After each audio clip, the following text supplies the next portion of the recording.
ಮನೆ ಬಾಡಿಗೆಗೆ ಕೊಡುವುದು ತಪ್ಪೇ? ವೃದ್ಧ ದಂಪತಿಗಳು ಬಾಡಿಗೆದಾರರಿಂದ ಅನುಭವಿಸಿದ ಕಷ್ಟವಾದರೂ ಏನು? ಕಾರ್ತಿಕ್ ಮತ್ತು ಭುವನ ಕಾಲೇಜಿನಲ್ಲಿ ಲೆಕ್ಚರ್ ಆಗಿ ಕೆಲಸ ಮಾಡಿ ನಿವೃತ್ತಿ ಹೊಂದಿದ್ದರು. ಕಾರ್ತಿಕ್ ಮತ್ತು ಭುವನಳಿಗೆ ಇಬ್ಬರು ಗಂಡು ಮಕ್ಕಳಿದ್ದರು. ಅವರು ತುಂಬ ಓದಿದ್ದರಿಂದ ವಿದೇಶದ ಮೇಲಿನ ಮೋಜಿನಿಂದಾಗಿ ಇಬ್ಬರು ಅಲ್ಲೇ ಸ್ಥಿರಗೊಂಡಿದ್ದರು. ಮೊದಮೊದಲು ಗಂಡ ಹೆಂಡತಿಯರಿಬ್ಬರು ನಮ್ಮ ಮಕ್ಕಳು ಅಮೆರಿಕದಲ್ಲಿದ್ದಾರೆಂದು ಹೇಳಿಕೊಂಡು ಸಂತೋಷ ಪಡುತ್ತಿದ್ದರು. ಅವರು ಕಳಿಸುವ ಡಾಲರ್ಗಳನ್ನು ಬದಲಾಯಿಸಿಕೊಂಡು ಆಭರಣಗಳು, ವಾಹನಗಳು ಮುಂತಾದವುಗಳನ್ನು ಖರೀದಿಸಿ ದರ್ಪದಿಂದ ಕಾಲ ಕಳೆಯುತ್ತಿದ್ದರು. ಕೆಲವು ವರ್ಷಗಳಿಗೆ ಮಕ್ಕಳಿಲ್ಲದ ಕೊರತೆಯನ್ನು ತಿಳಿದುಕೊಂಡು ಅರ್ಥಬಲವೇ ಅಲ್ಲದೆ ಅಂಗಬಲವೂ ಇರಬೇಕೆಂದು, ಅದರಲ್ಲಿ ಯಾವುದೊಂದು ಇಲ್ಲದಿದ್ದರೂ ಇಳಿ ವಯಸ್ಸಿನವರಿಗೆ ಕಷ್ಟವೇ ಎಂದುಕೊಂಡು ಮಕ್ಕಳು ಇಲ್ಲಿಗೆ ಬಂದರೂ ಹೆಚ್ಚಿನ ದಿನಗಳ ಕಾಲ ಇರುವುದಕ್ಕಾಗುವುದಿಲ್ಲವೆಂದು, ಆದ್ದರಿಂದ ಅವರೇ ಮಕ್ಕಳ ಬಳಿಗೆ ಹೋಗಲು ನಿರ್ಧಾರ ಮಾಡಿದರು.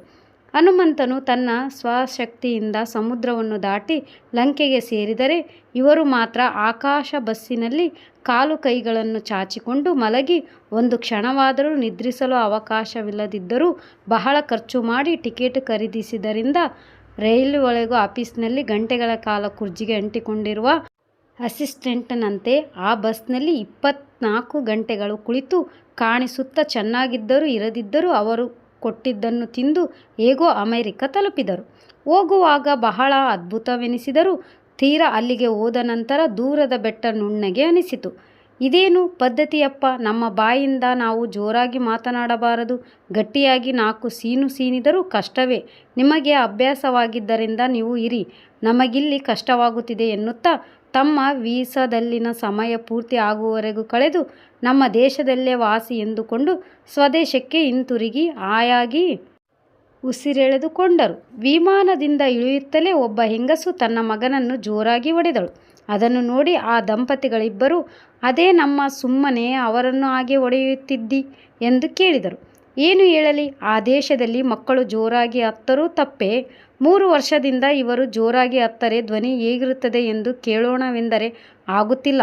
ನಮ್ಮ ದೇಶದಲ್ಲಾದರೆ ಎಷ್ಟು ಜೋರಾಗಿ ಅತ್ತರೂ ಯಾರೂ ಏನೂ ಅನ್ನುವುದಿಲ್ಲ. ಅದಕ್ಕೆ ಮನೆಗೆ ಹೋಗುವುದರೊಳಗೆ ನನ್ನ ಆತುರವನ್ನು ಅಡಗಿಸಿಕೊಳ್ಳಲಾರದೆ ಅವನನ್ನು ಹೊಡೆದು ಅವನ ಅಳುವನ್ನು ಕೇಳಿಸಿಕೊಳ್ಳುತ್ತಿದ್ದೇನೆ ಎಂದಳು. ಕೆಲವು ದಿನಗಳ ಕಾಲ ಅಮೆರಿಕ ಅನುಭವಗಳನ್ನು, ಭಾರತದಲ್ಲಿನ ಸುಖವನ್ನು ನೆನಪಿಸಿಕೊಳ್ಳುತ್ತಾ ಕಾಲ ಕಳೆದರು. ಇಷ್ಟರಲ್ಲಿ ಕೆಲಸದವಳು ಬಹಳ ದಿನಗಳ ಕಾಲ ಬರಲಾಗುವುದಿಲ್ಲವೆಂದು ರಜೆ ಹಾಕಿ ಹೊರಟು ಹೋದಳು. ಕೂಡಲೇ ಕೆಲಸದವಳು ಸಿಗದಿದ್ದರಿಂದ ಮನೆಯನ್ನು ಒರೆಸಲಾರದೆ ಇದರಲ್ಲಿನ ಕೆಲ ಭಾಗವನ್ನು ಬಾಡಿಗೆಗೆ ಕೊಟ್ಟರೆ ಕೆಲಸ ತಪ್ಪುವುದೇ ಅಲ್ಲದೆ ಮಾತನಾಡಲು ಮನುಷ್ಯರು ಇರುತ್ತಾರೆ ಎಂದುಕೊಂಡರು. ಕೂಡಲೇ ಕೆಲಸದವರನ್ನು ಕರೆದು ಗೋಡೆಗಳು ಬಾಗಿಲನ್ನು ಒಡೆದು 2 ಭಾಗಗಳನ್ನಾಗಿ ಮಾಡಿ ದೊಡ್ಡ ಭಾಗದಲ್ಲಿ ಅವರಿದ್ದು ಚಿಕ್ಕ ಭಾಗವನ್ನು ಬಾಡಿಗೆಗೆ ಕೊಟ್ಟು ಅವರನ್ನು ಮನೆ ನೋಡಿಕೊಳ್ಳಲು ಹೇಳಿ ತಾವು ತೀರ್ಥಯಾತ್ರೆಗೆ ಮದುವೆಗಳಿಗೆ ಹೋಗಬಹುದೆಂದುಕೊಂಡರು. ಮನೆ ಸಿದ್ಧವಾದ ಮೇಲೆ ಬಾಡಿಗೆಗೆ ಎಂಬ ಬೋರ್ಡು ಇಟ್ಟರು. ಒಬ್ಬ ಬಂದು ಮನೆಯನ್ನೆಲ್ಲ ನೋಡಿ, ಎಲ್ಲ ಚೆನ್ನಾಗಿದೆ, ಆದರೆ ಬೆಡ್ರೂಮ್ನಲ್ಲಿನ ಕಿಟಕಿ ಬಹಳ ಚಿಕ್ಕದಿದೆ, ದೊಡ್ಡ ಕಿಟಕಿ ಇರಿಸಿದರೆ ತಪ್ಪದೇ ಬರುತ್ತೇವೆ ಎಂದ. ಅವರು ಹೇಳಿದ್ದು ಸರಿಯಾಗೇ ಇದೆ ಎಂದುಕೊಂಡರು. ಮಂಚದ ಮೇಲೆ ಕುಳಿತು ಓದಬೇಕೆಂದರೆ ಬೆಳಕು ಕಡಿಮೆ, ಕರೆಂಟು ಹೋದರೆ ಗಾಳಿ ಬರುವುದಿಲ್ಲ ಎಂದುಕೊಂಡು ಚಿಕ್ಕ ಕಿಟಕಿಯನ್ನು ತೆಗೆದು ದೊಡ್ಡ ಕಿಟಕಿಯನ್ನು ಇರಿಸಿದರು. ಕೆಲಸದಲ್ಲಿರುವಾಗ ಯಾರೋ ಒಬ್ಬರು ಬರುವುದು, ಮನೆ ನೋಡಿಸಿ ಎನ್ನುವುದು, ಅವರಿಗೆ ಮನೆ ತೋರಿಸಿ ಬೀಗ ಹಾಕಿ ಪುನಃ ಆ ಕೆಲಸ ಮುಗಿಸಿಕೊಳ್ಳುವುದು. ಹಾಗೆ ಆಗುತ್ತಿದ್ದಾಗ ಗಂಡನೊಂದಿಗೆ ಹೇಳಿದಳು ಭುವನ, ನಾವು ವಾಕಿಂಗಿಗೆ ಹೊರಗಡೆ ಕೆಲಸಕ್ಕೆ ಹೋಗಿದ್ದಾಗ ಬಾಡಿಗೆಗೆ ಮನೆ ನೋಡಲು ಬರುವವರಿಗೆ ಮನೆ ತೋರಿಸಲಾರದೆ ಸುಸ್ತಾಗಿದ್ದೇನೆ. ನಿನ್ನೆ ಚಟ್ನಿ ಮಿಕ್ಸಿಯಲ್ಲಿ ಹಾಕುವಷ್ಟರಲ್ಲಿ ಯಾರೋ ಬಂದರು. ಮನೆ ತೋರಿಸಿ ಬಂದರೆ ಕರೆಂಟ್ ಹೋಗಿತ್ತು, ರುಬ್ಬುವ ಗುಂಡಿನಲ್ಲಿ ರುಬ್ಬಬೇಕಿತ್ತು. ಪೂಜೆಯ ಮಧ್ಯದಲ್ಲಿ ಇನ್ನೊಬ್ಬರು ಬಂದರೆ ಹೋಗಿ ಬರುವಷ್ಟರಲ್ಲಿ ದೀಪ ಆರಿ ಹೋಗಿದ್ದರಿಂದ ಪುನಃ ಮೊದಲಿನಿಂದ ಪೂಜೆ ಮಾಡಬೇಕಾಯಿತು ಎನ್ನುತ್ತಾ ನಡೆದ ವಿಷಯ ಹೇಳಿ, ಆ ಮನೆಗೆ ಯಾರಾದರೂ ಬರುವವರೆಗೆ ನೀವು ಹೊರಗೆ ಹೋಗಬೇಡವೆಂದು, ಜೊತೆಗೆ ಬಾಡಿಗೆಗೆ ಮನೆ ಬೇಕೆಂದು ಯಾರಾದರೂ ಕಳ್ಳ ಬಂದು ನಾನು ಒಂಟಿಯಾಗಿರುವುದನ್ನು ನೋಡಿ ಎಲ್ಲವನ್ನು ದೋಚಿಕೊಂಡು ಹೋದರೆ ಏನು ಮಾಡಲಿ ಎಂದಳು. ಆಕೆ ಹೇಳಿದ್ನೆಲ್ಲ ಕೇಳಿ ಕಾರ್ತಿಕ್ ಮನೆಯಲ್ಲಿ ಇರತೊಡಗಿದರು. ಕೆಲವು ದಿನಗಳಲ್ಲಿ ದಂಪತಿಗಳು ಬಂದು ಆ ಮನೆ ಇಷ್ಟವಾಯಿತು ಎಂದು ಹೇಳಿ ಅಡ್ವಾನ್ಸ್ ಕೊಟ್ಟು ಹೋದರು.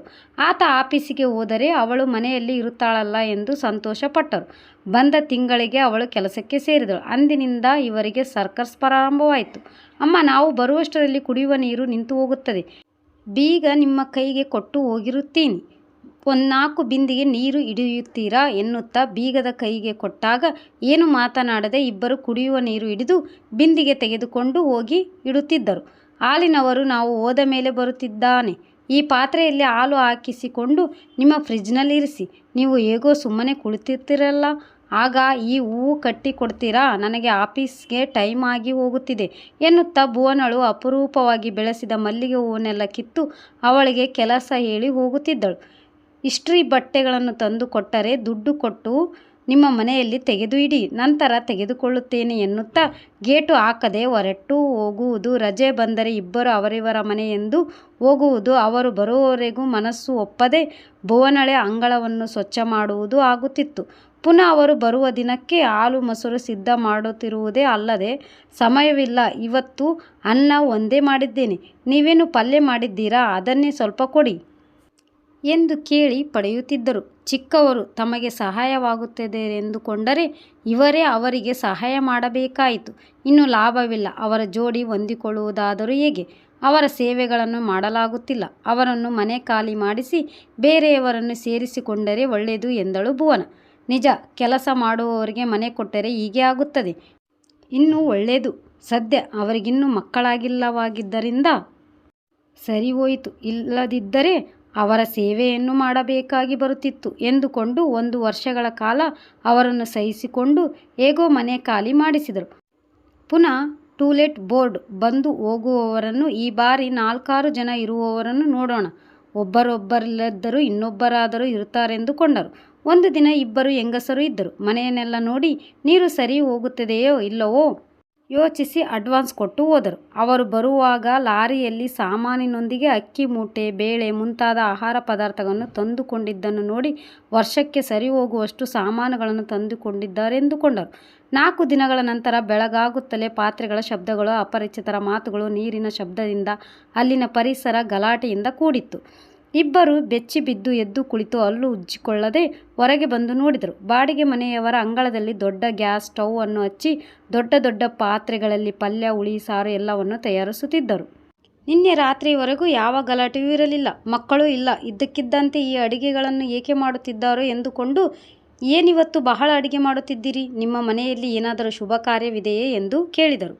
ನಮಗೆ ಯಾವಾಗ ಆರ್ಡರ್ ಬಂದರೆ ಆಗಲೇ ನಮಗೆ ಶುಭ ಕಾರ್ಯ. ಇಂದು ಒಬ್ಬರ ಮನೆಯಲ್ಲಿ ನಾಮಕರಣ, 100 ಜನರಿಗೆ ಅಡುಗೆ ಮಾಡಿ ತರಲು ಹೇಳಿದ್ದಾರೆ. ಅದಕ್ಕೆ ಇನ್ನಿಬ್ಬರ ಸಹಾಯದಿಂದ ಅಡುಗೆಯನ್ನು ಮಾಡುತ್ತಿದ್ದೇವೆ. 8 ಗಂಟೆಗಳಿಗೆಲ್ಲ ಕಾಫಿ, ಟೀ, ತಿಂಡಿ, 11 ಗಂಟೆಗೆಲ್ಲ ಊಟ ತೆಗೆದುಕೊಂಡು ಬರಲು ಹೇಳಿದ್ದಾರೆ. ಬನ್ನಿ, ಕಾಫಿ ರುಚಿ ನೋಡಿ ಎಂದರು. ನಿಮ್ಮ ಗಲಾಟೆ ಕೇಳಿ ನಾವು ಮುಖವನ್ನು ತೊಳೆಯದೆ ಬಂದಿದ್ದೇವೆ. ಆದರೆ ನಿಮ್ಮವರು ನೀವು ಯಾವುದೋ ಕಂಪನಿಯಲ್ಲಿ ಕೆಲಸ ಮಾಡುತ್ತಿದ್ದೀರಿ ಎಂದು ಹೇಳಿದರು. ನೀವು ಎಂದು ಕೇಳಿದರು. ಕ್ಯಾಟರಿಂಗ್ ಕಂಪನಿ ಎಂದು ಹೇಳಿದ್ದರೆ ಯಾರೂ ಬಾಡಿಗೆಗೆ ಮನೆ ಕೊಡುತ್ತಿಲ್ಲ. ನಾವಿಬ್ಬರು ನೋಡುವುದಕ್ಕೆ ಅಡುಗೆ ಅವರಂತೆ ಇದ್ದೇವೆ ಎಂದು ನಮ್ಮ ಹೆಂಡತಿಯರು ಮನೆ ಹುಡುಕಿ ನಿಮಗೆ ಕೆಲವು ಸುಳ್ಳು ಹೇಳಿ ವಿಶಾಲವಾದ ಅಂಗಳವಿರುವ ನಿಮ್ಮ ಮನೆ ನಮಗೆ ಅನುಕೂಲವಾಗಿರುವುದರಿಂದ ನಾವು ಕಂಪನಿಯಲ್ಲಿ ಕೆಲಸ ಮಾಡುತ್ತಿರುವುದಾಗಿ ಹೇಳಿದರು. ಕಂಪನಿಯ ಹೆಸರು ಕೇಳದೆ ನೀವು ಬಾಡಿಗೆಗೆ ಮನೆ ಕೊಟ್ಟಿದ್ದೀರಿ ಎಂದರು. ಗಂಡ ಹೆಂಡತಿ ಇಬ್ಬರು ಮರು ಮಾತನಾಡದೆ ಮನೆಯೊಳಗೆ ಬಂದು ನಿತ್ಯ ಕೃತ್ಯಗಳನ್ನು ಮುಗಿಸಿಕೊಂಡು ಬರುವಷ್ಟರಲ್ಲಿ ಗಮನಿಸುವ ಕಾಫಿ, ತಿಂಡಿ ಟೇಬಲ್ಗಳ ಮೇಲೆ ಪ್ರತ್ಯಕ್ಷವಾದು. ಇದು ಪರವಾಗಿಲ್ಲ ಎಂದುಕೊಂಡು ತಿಂಡಿ ಕಾಫಿ ಮುಗಿಸಿದರು. ಆದರೆ ಸಂಜೆ ಹೊತ್ತಿಗೆ 4 ಟ್ಯಾಂಕ್ಗಳು ನೀರು ಖರ್ಚಾಗಿದ್ದು 4 ಬಾರಿ ಮೋಟಾರ್ ಹಾಕಿದರೂ ಟ್ಯಾಂಕ್ ತುಂಬಲಿಲ್ಲ. ಅವರಿಗೆ ಕ್ಯಾಂಟೀನ್ ಆರ್ಡರ್ ಬಂದಾಗ ಇವರಿಬ್ಬರಿಗೂ ಕಷ್ಟಪಡದೆ ಆಹಾರ ಸರಬರಾಜು ಆಗುತ್ತಿತ್ತು. ಪ್ರಾರಂಭಿಸಿದ ಸೀಬೆ ಹಣ್ಣಿನ ಮರ ಒಲೆಯ ಬಿಸಿಗೆ ಏಡ್ಸ್ ಬಂದಂತೆ ಒಣಗಲು ಆರಂಭಿಸಿತ್ತು. ಭೂಕಂಪದಲ್ಲಿ ನೆಲಸಮವಾದ ಪ್ರದೇಶದಂತೆ ಅಲ್ಲಿದ್ದ ಮರಗಿಡಗಳೆಲ್ಲ ನೆಲಕ್ಕುರುಳಿದವು. ಅವರು ಹಾಗೆ ಮಾಡುತ್ತಿರುವುದನ್ನು ನೋಡುತ್ತಾ ಸುಮ್ಮನಿರಲಾರದೆ, ನಮ್ಮ ಗಿಡಗಳು ಹಾಳಾಗದಂತೆ ನಿಮ್ಮ ಕೆಲಸಗಳನ್ನು ಮಾಡಿಕೊಳ್ಳಿ ಎಂದು ಬಾಡಿಗೆಗೆ ಅವರಿಗೆ ಎಚ್ಚರಿಸಿದರು. ನೀವು ಹೇಳದೆಯೇ ನಮಗೆ ಗೊತ್ತಾಗುತ್ತದೆ. ಇಂದು ನಾವು ಹೋಗಲಿರುವ ಮನೆಯಲ್ಲಿ ದೊಡ್ಡ ಹೂದೋಟವೇ ಇದೆ. ಅವರನ್ನು ಕೇಳಿ ಬೇಕಾದಷ್ಟು ಗಿಡಗಳನ್ನು ತರುತ್ತೇವೆ ಬಿಡಿ ಎಂದರು. ಅವರು ಅಲ್ಲಿನ ಕಾರ್ಯಕ್ರಮಗಳನ್ನೆಲ್ಲ ಪೂರ್ತಿಗೊಳಿಸಿಕೊಂಡು ಬರುವಷ್ಟರಲ್ಲಿ ಅರ್ಧರಾತ್ರಿ ಆಗಿದ್ದರಿಂದ ಯಾವ ಹೂ ಗಿಡಗಳನ್ನು ತಂದಿರಲಿಲ್ಲ. ಅದನ್ನೇ ಕೇಳಿದಾಗ ತರುತ್ತೇವೆ ಎನ್ನುತ್ತಲೇ ಕಾಲ ಕಳೆದರು. ಅವರು ಏನೋ ಒಂದು ಕಾರಣ ಹೇಳುತ್ತಿದ್ದಾಗ ಇವರಿಬ್ಬರು ಮಂಕಾಗಿ ನಿಂತು ಅವರು ಹೇಳಿದ್ನೆಲ್ಲ ಕೇಳಿಸಿಕೊಳ್ಳುತ್ತಾ, ನಾವಿಬ್ಬರೂ ಆಯಾಗಿ ಶಾಲೆಯ ತರಗತಿಯಲ್ಲಿ ಕುಳಿತು ಮಕ್ಕಳಿಗೆ ಪಾಠವನ್ನು ಬೋಧಿಸುವುದೇ ಆಗಲಿ ಯಾರಿಂದಲೂ ಹೀಗೆ ಹೇಳಿಸಿಕೊಂಡಿರಲಿಲ್ಲ. ಇವರುಗಳು ಈ ಮನೆ ಸೇರುವ ಮೊದಲು ಹೂ ಗಿಡಗಳಿಂದ ಅಂಗಳ ಕಂಗೊಳಿಸುತ್ತಿತ್ತು. ಈಗ ಯಾರು ಹೇಳದೆ ಕೇಳದೆ ಇರುವಂತಿತ್ತು. ಇವರನ್ನು ಖಾಲಿ ಮಾಡಿಸಲೇಬೇಕು. ಅವರು ನೀಡುತ್ತಿರುವ ತಿಂಡಿಯಿಂದಾಗಿ ಅಕ್ಕಿ ಮೂಟೆಯಂತಾಗಿದ್ದರೂ ಆ ಸಿಹಿ ತಿಂಡಿಗಳನ್ನು ತಿಂದು ಶುಗರ್ ವ್ಯಾಧಿ ಬಂದಿತ್ತೇನೋ ಎಂದು ಭಯ ಉಂಟಾಗಿದೆ ಎಂದುಕೊಂಡು ಅವರನ್ನು ಎದುರಿಸಿ ಬೆದರಿಸಿ ಮನೆ ಖಾಲಿ ಮಾಡಿಸಿ ಪುನಃ ಗಿಡಗಳನ್ನು ನೆಟ್ಟು ವೈದ್ಯರಲ್ಲಿ ಮೈ ಪರೀಕ್ಷೆ ಮಾಡಿಸಿಕೊಂಡು ಸಕ್ಕರೆ ಕಾಯಿಲೆ ಸೋಕಲಿಲ್ಲವೆಂದುಕೊಂಡು ನಿರ್ಧರಿಸಿಕೊಂಡು ನಂತರ ಅಮ್ಮಯ್ಯ ಎಂದುಕೊಂಡರು. ಮನೆ ಖಾಲಿ ಮಾಡಿಸಿ ಹಾಳಾಗಿದ್ದನ್ನೆಲ್ಲ ರಿಪೇರಿ ಮಾಡಿಸುತ್ತಿದ್ದಾಗ ಈ ಬಾರಿ ಟೂಲೆಟ್ ಬೋರ್ಡ್ ಇಲ್ಲದೆ ಮನೆ ಬೇಕೆಂದು ಜನ ಬರತೊಡಗಿದರು. ಈ ಎಲ್ಲ ಘಟನೆಗಳಿಂದ ಬೇಸರಗೊಂಡ ಅವರಿಬ್ಬರು ಯಾರು ಕೇಳಿದರೂ ಬಾಡಿಗೆಗೆ ಮನೆ ಕೊಡುವುದಿಲ್ಲವೆಂದು ಹೇಳಿದರು. ಮನೆ ಬಾಡಿಗೆಗೆ ಕೊಡುವುದಕ್ಕೂ ಹೆದರಿ ಸುಮ್ಮನಿದ್ದವರಿಗೆ ತಮ್ಮ ಮಕ್ಕಳಿಂದ ಫೋನ್ ಬಂತು. ಅಮೆರಿಕದಲ್ಲಿ ಟವರ್ ನೆಲಸಮವಾಗಿದ್ದರಿಂದ ಅನೇಕರಿಗೆ ಉದ್ಯೋಗ ಇಲ್ಲವಂತಾಗಿದೆ. ಅದರಲ್ಲಿ ಅವರಿಗೂ ಕೆಲಸವಿಲ್ಲದೆಂದು ಮರಳಿ ತಾವು ಭಾರತಕ್ಕೆ ಬಂದು ಅಲ್ಲೇ ಕೆಲಸಗಳನ್ನು ಹುಡುಕಿಕೊಳ್ಳುತ್ತೇವೆ ಎಂದು ಆದ್ದರಿಂದ ಮನೆಯನ್ನು ಯಾರಿಗೂ ಬಾಡಿಗೆಗೆ ಕೊಡಬಾರದೆಂದು ಹೇಳಿದರು. ಈ ಮಾತುಗಳು ಅವರಿಬ್ಬರಿಗೂ ಪರಮ ಸಂತೋಷವಾಯಿತು. ಒಗ್ಗಟ್ಟಿನಲ್ಲಿ ಬಲವಿದೆ, ಸುಖವಿದೆ ಎಂದುಕೊಂಡು ಮಕ್ಕಳು ಹಿಂದಿರುಗಿದರೆ ಮನೆ ಸಾಲದೆಂದು ಮಹಡಿಯಲ್ಲೂ ಸುಂದರವಾದ ಕೋಣೆಗಳನ್ನು ನಿರ್ಮಿಸಬೇಕೆಂದು ನಿರ್ಧರಿಸಿ ಬಾಡಿಗೆಯವರಿಂದ ಪಟ್ಟ ಕಷ್ಟಗಳನ್ನು ನೆನಪಿಸಿಕೊಳ್ಳುತ್ತಾ ಬರಲಿರುವ ಮಕ್ಕಳಿಗಾಗಿ ಆನಂದದಿಂದ ನಿರೀಕ್ಷಿಸತೊಡಗಿದರು. ಈ ಕತೆ ನಿಮಗೇನಾದರೂ ಇಷ್ಟ ಆದರೆ ನನ್ನ ಚಾನಲ್ಗೆ ಲೈಕ್ ಮಾಡಿ, ಶೇರ್ ಮಾಡಿ, ಸಬ್ಸ್ಕ್ರೈಬ್ ಮಾಡಿ. ಪ್ಲೀಸ್ ಸಪೋರ್ಟ್ ಮಾಡಿ. Thanks for watching.